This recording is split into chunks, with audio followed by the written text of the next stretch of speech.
Usually when we talk about technology, there's this underlying expectation of absolute precision. It's like engineering. A zero is a zero, right? Right, yeah. A 1 is a 1. It's very binary. Exactly. The code is binary. The outcomes are supposed to be, perfectly predictable. It's comforting in a way. I mean, you build a system, you feed it data, and it does exactly what it's programmed to do without any emotional interference. But then you step into the world of human resources, and you take those rigid, perfectly predictable algorithms, and you smash them headfirst into the most unpredictable, messy variable on Earth. Human beings. Human beings! Suddenly, that precision just goes entirely out the window.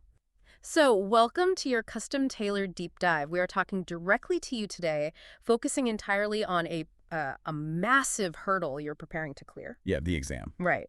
Our mission today is explicitly to help you master the key areas of modern HR technology management and strategic integration. We are going to dig really deep so you can completely crush the SHRM SCP exam. Especially mastering those tricky situational judgment tests. That's key. Oh, absolutely. Those are brutal. They are. Because to really succeed in those STJs, you have to move past simply memorizing terms. You need to understand the underlying architecture of how technology actually drives organizational strategy. Which brings us to Functional Area 10, right? Exactly. Functional Area 10 covers technology management. But more importantly, we are going to connect the dots between big data, system implementation, and the very real, very messy human realities of organizational development. Okay, let's unpack this. The core tension we are looking at today is exactly that collision I just mentioned. How does a modern HR leader balance the cold, hard efficiency of big data with the nuanced reality of managing people? It's a huge question. It feels like we are asking HR professionals to, suddenly become data scientists overnight. Well, it's a profound identity shift, really. Historically, HR was heavily administrative, managing paper trails, processing forms, ensuring basic compliance. Right, the classic paper pusher stereotype. Exactly. But now, it's about being a highly analytical business partner. Functional Area 10 is fundamentally about leveraging technology not just to support the HR function, but to actively govern its use to drive the whole business forward. So, doing more with less. Yes, accomplishing significantly more work with far greater accuracy using fewer people. And we are seeing that automation everywhere. Things that used to take weeks of routing, like manila folders around an office, are instantaneous now. Oh, completely. We're talking about e-signing to immediately authorize documents, or mobile learning where compliance training is pushed directly to an employee's smartphone. And gamification, too. Yeah, there's a huge push toward gamification to actually get employees to pay attention to that training, like making it fun. Which is brilliant because it uses technology to tap into human behavioral psychology. But the real engine driving this entire shift is big data. Right.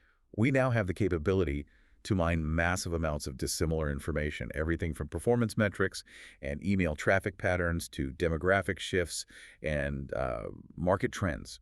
It's a lot to process. It is, and Alex Levinson mapped out 3 distinct paths for how HR should actually be approaching this data. The first is simply collecting it to gain process insights. Process insights. Okay, so just seeing how things are working. Right. If you can observe exactly how employees interact with their workflow, you can reduce errors and boost efficiency. That makes sense. And the second path is where it gets a little more psychological, right? It is. It's using that data to actually understand employee motivation. Because you aren't just looking at how many widgets someone produced. You are correlating data points to understand their engagement levels and, why they might be burning out. Exactly. You're looking at the why. And the third path is strategic analysis, mapping how information actually flows within an organization. Which is huge. Who holds the institutional knowledge? Where are the communication bottlenecks? That sort of thing. Yeah, that third path is where HR truly earns its seat at the executive table.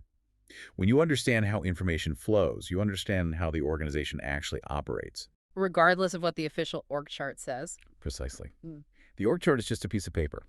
The data shows reality. I want to talk about how this actually looks in practice, because there was a really interesting analogy in our research that just stuck with me. Implementing all this HR tech is compared to the video game Minecraft. It's a surprisingly accurate way to look at system architecture. Right. In Minecraft, every single player starts with the exact same fundamental building blocks. The rules of physics in the game are identical for everyone, Yeah. but the final outcomes, what you actually build, are incredibly diverse. One person builds a mud hut, another builds a working computer out of like virtual redstone. Right, the application is totally different. Exactly. In HR, the initial blueprint for tech implementation has the exact same process flow guidelines, but your final tech stack is going to be wildly different based on whether you are, say, a 50-person creative agency in Brooklyn or a 10,000-person manufacturing plant spread across 3 continents. And that's where the strategic decision-making comes in. You aren't just buying software. You are building an ecosystem tailored to your specific operational reality. But let me push back on this a bit.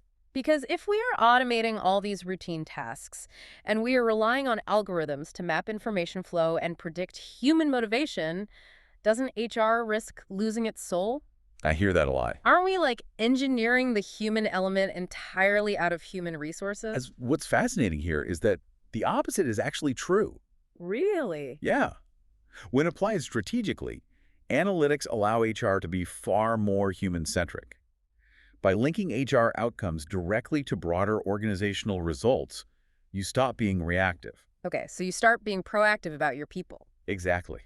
Think about succession planning. If you use an employee database to rigorously track the knowledge, skills, and performance of your workforce, your analytics can identify the specific key performance indicators of your high-potential employees. So you aren't just guessing who the rising stars are based on, I don't know, who speaks the loudest in meetings. Precisely. You use that data to project critical workforce needs. You can anticipate a wave of upcoming retirements based on demographic data and tenure. Oh, wow. So instead of scrambling when a key leader leaves, you've already assessed the marketplace. You've recruited potential replacements and secured the budget for training well in advance. You haven't lost the human element at all. You've actually secured the future for the humans in the organization. Right, by shifting from pure administration to strategic prediction. Okay, that makes total sense. The data gives you the foresight to actually care for the workforce effectively. But that brings up a massive logistical question. Where does it all live? Right, where does all this data live? Because you can't run predictive analytics out of a metal filing cabinet. We need to look at the engine of all this, the HRIS. The Human Resource Information System. It is the absolute workhorse of modern HR administration. The workhorse. It's the centralized database that gathers, stores, maintains, retrieves, and analyzes all of this critical data. And getting this right is, it's make or break. A lot of organizations fail spectacularly here because they just go out and buy the shiniest, most expensive software. Oh, all the time. But the absolute first step before you even look at a vendor demo is identifying your stakeholders and conducting a rigorous needs analysis. You have to actually ask the payroll clerk, the hiring manager, and the CFO what they need the system to do. If you skip the needs analysis, you end up with a very expensive system that nobody uses. Because it doesn't solve their daily pain points. Right. Once you know what you need, you face a major architectural choice. Do you build the system internally using your own IT resources, or do you outsource it to a vendor? Assuming most companies don't have the resources to build a proprietary system from scratch, they outsource. But then they get the big debate choosing a best-of-breed system versus an integrated solution. Right. A best-of-breed, or BOB option, is a highly specialized system. It's designed to be the absolute best at one specific functional area. Like just doing one thing perfectly. Exactly. For example, you might buy one system purely because it has world-class applicant tracking capabilities, and another entirely separate system because it handles complex global payroll perfectly. But they don't necessarily talk to each other seamlessly. I was thinking about this, and it feels like, well, choosing best of breed is like buying a high-end sports car specifically for weekend track days and a heavy-duty pickup truck just for hauling lumber. That's a good way to put it. They are phenomenal at what they do, but you have to maintain 2 different vehicles, insure them both, and remember how to drive each one. An integrated solution, on the other hand, is like buying a reliable minivan. A minivan, I like that. Yeah, it handles the kids, the groceries, and the road trip. It does everything okay, but nothing perfectly. But it has one interface, one steering wheel, and a single database, which is hugely convenient, even if it won't win a drag race. That's a great way to conceptualize it. The integrated solution offers a common interface across all applications. That dramatically reduces the learning curve for your employees. Even if you have to compromise on some advanced features. Right. Once you make that choice, you then have to decide on delivery. Are you hosting this on premises? where your own IT staff is responsible for the servers and security. Or are you utilizing SaaS software as a service? Exactly. Where the vendor hosts everything in the cloud and you essentially subscribe to access it via the internet. SaaS seems to be the overwhelming trend just because it shifts the maintenance burden, but regardless of what you choose, you still have to implement it. And the integration approach is where companies really feel the pain. It's notoriously painful. You basically have two options. First is continuous integration, which is also known as the waterfall approach. You roll out the system in incremental chunks. Maybe you launch payroll first, get the bugs out, and then launch performance management next quarter. It's a very methodical approach. The HR team can massage the process. Users learn it gradually, and if something breaks, it's isolated. The risk is relatively low. Right. But the alternative is the Big Bang approach. You just flip the switch and everything goes live all at once across the entire organization. And the Big Bang approach is incredibly disruptive. I can imagine. The learning curve is steep because employees have to learn an entirely new ecosystem overnight. And if the system fails, it's a catastrophic failure that can just halt operations. So why would anyone choose that? You really only choose this if the legacy system is completely dead, or if you are integrating a newly acquired company on a super tight timeline. Okay, so let's assume the implementation is successful, the system is live. What this ultimately creates is a massive shift in how information is accessed. It leads to the democratization of data. If we connect this to the bigger picture, this is a pivotal concept to the exam. The data is no longer locked away in an HR silo. Right, through employee self-service portals, or ESS, an employee can log in from their couch and update their direct deposit or change their 401k allocations. And through manager self-service, or MSS, a supervisor can instantly pull a report on overtime hours or conduct a performance appraisal without asking HR to run the numbers. Executives have real-time dashboards. It eliminates so much administrative friction. I mean, HR is no longer a glorified data entry department. But opening those floodgates is terrifying from a risk management perspective. Oh, the security risks alone. It introduces profound legal and ethical vulnerabilities. When data is democratized, the surface area for a security breach expands exponentially. Protecting personally identifiable information, PII, becomes the absolute highest priority. Because risk managers, IT directors, and audit teams have to constantly monitor for both external hacking and unauthorized internal access. Yes, just because a manager has MSS access doesn't mean they should be able to view the medical history of an employee in another department. Which means we can't just rely on the software's security protocols, right? We have to govern the behavior of the human beings using the software. This brings us to the policies. You can have the most secure HRIS in the world, but if an employee writes their password on a sticky note, you're compromised. Developing technology use policies is a massive part of Functional Area 10. And it's not a one-and-done activity, is it? Not at all. Policy development requires a rigorous 9-step life cycle. 9 steps. Yeah, it begins with identifying the specific business need or risk, gathering information on best practices, drafting the language, consulting with stakeholders, including legal counsel, and finally implementing it. But the crucial final step is continuously monitoring its success. Right. And revising it as technology evolves. Yes. And these policies have to be accessible. Handbooks are almost entirely electronic now, which makes sense. It allows HR to push frequent updates. But more importantly, from a liability standpoint, it provides a trackable digital signature. You know exactly who has acknowledged the new policy. That trackability is essential, especially when you're dealing with policies that create friction, like bring your own device or BYOD. Here's where it gets really interesting. BYOD is a total minefield.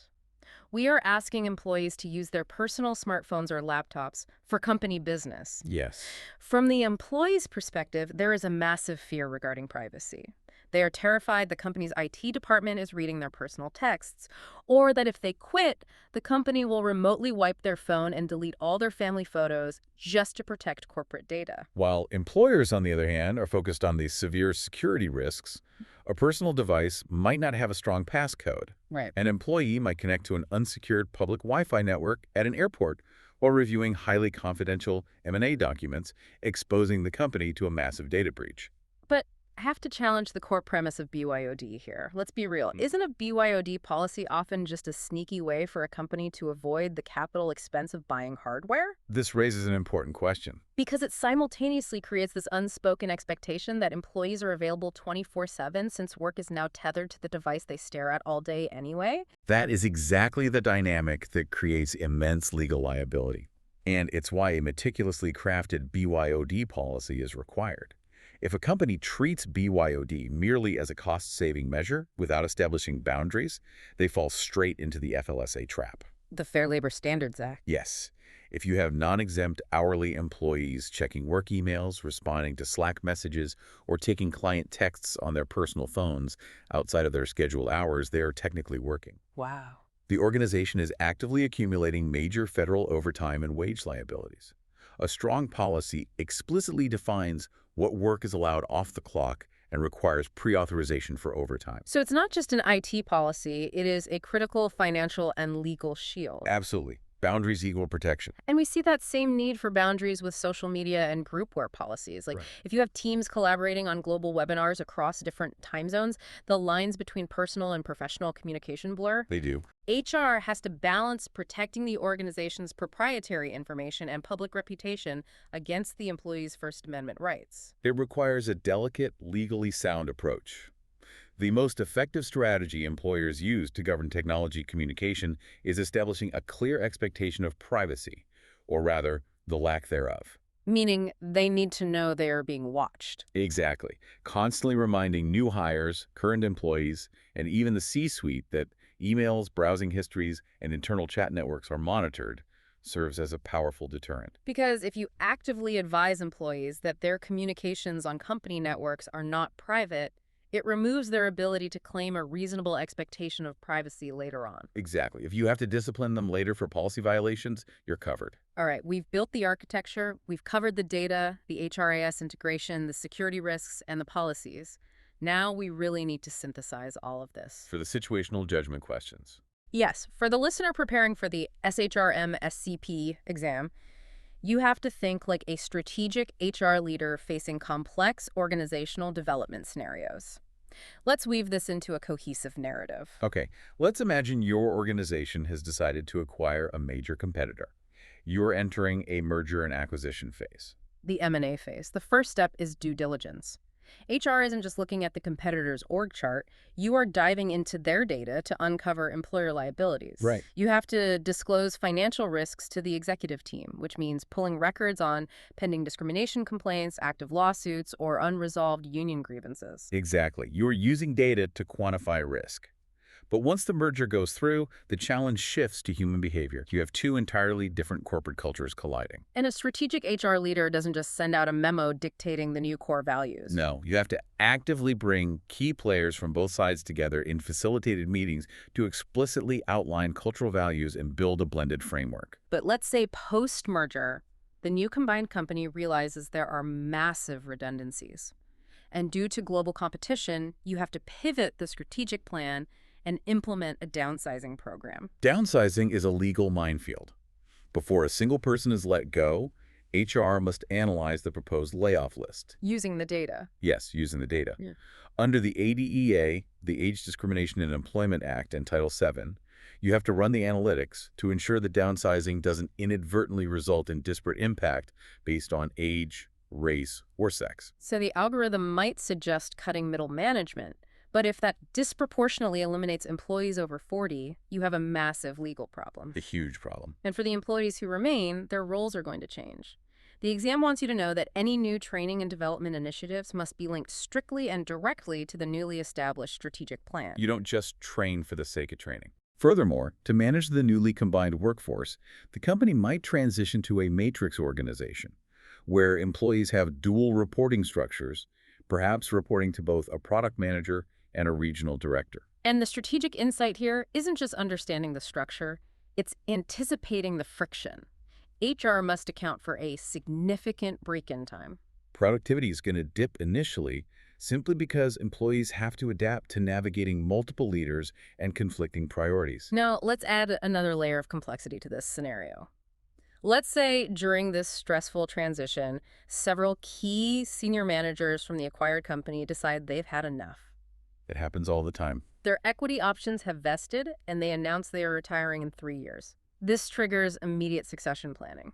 You can't just look at their retirement packages. You have to strategically design a succession plan today to prevent a massive drain of institutional knowledge. And there's a specific pitfall you have to avoid here, the trap of double dipping. Yes, it's a very common scenario. An organization loses senior staff and panics, so they hire those same retirees back as highly paid temporary consultants. But strategically, that is only a valid move if that temporary period is strictly utilized to train their permanent replacements. Right.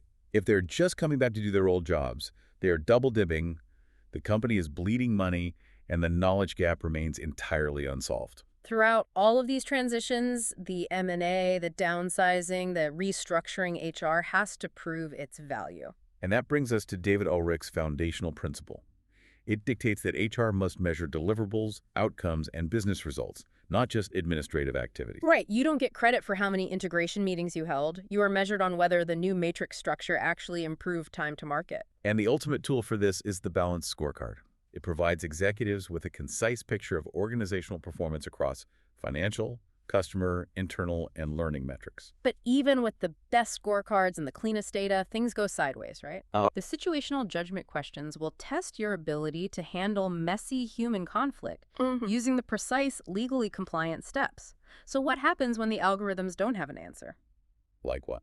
For example, your data flags an anomaly, and you discover an employee is actively stealing large amounts of money. What is the immediate strategic move? Well, the exam requires you to know the exact escalation protocol.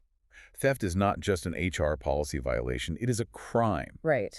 The correct action is to first file a police report and criminal complaint and then terminate the employee. You do not negotiate or handle it purely internally. Okay, what about organized labor conflicts? Say a union calls a boycott of your newly merged company's products. A boycott is a treasure tactic. The appropriate strategic response is to immediately enter negotiations with the union leadership to address their grievances so they cancel the boycott. And what if you have a union steward who is being incredibly disruptive and behaving badly during those meetings? This is a classic legal trap. Under the National Labor Relations Act, you generally cannot discipline a union official for their conduct while they are engaged in protected union activities, like representing employees. Oh, wow. So what do you do? The correct strategic move is to bypass direct discipline and call the union president, formally requesting that they control their steward's behavior. It's about knowing the precise legal boundaries of your authority. You have to know exactly which lever to pull. Sometimes it's a data lever, sometimes it's a legal lever, and sometimes it's a purely human lever. Exactly. Well, we have covered incredible ground today. We started by exploring how big data shifts HR from administration to strategy. We looked at the architecture of the HRIS, the critical differences between integrated and best-of-breed systems, and the implementation risks. We covered a lot. We really did. We unpacked the legal minefields of democratization, BYOD policies, and the FLSA trap. And we tied it all together by walking through the strategic realities of M&A due diligence, ADA compliance during downsizing, and the nuances of succession planning. You now have the deep conceptual understanding required to master Functional Area 10. Yes, you do. As you prepare to take this exam and step into strategic leadership, I want to leave you with a broader question to consider. Okay.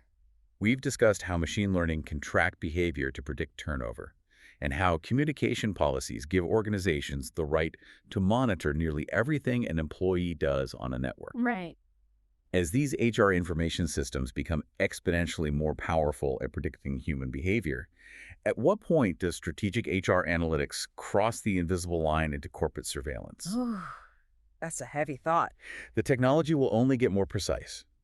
It will be up to you, the next generation of certified HR professionals, to determine the ethical boundaries of that data. Because at the end of the day, no matter how perfect the code is or how clean the algorithms run, your job is still taking all that rigid precision and navigating the beautiful, complex, and entirely unpredictable reality of human beings.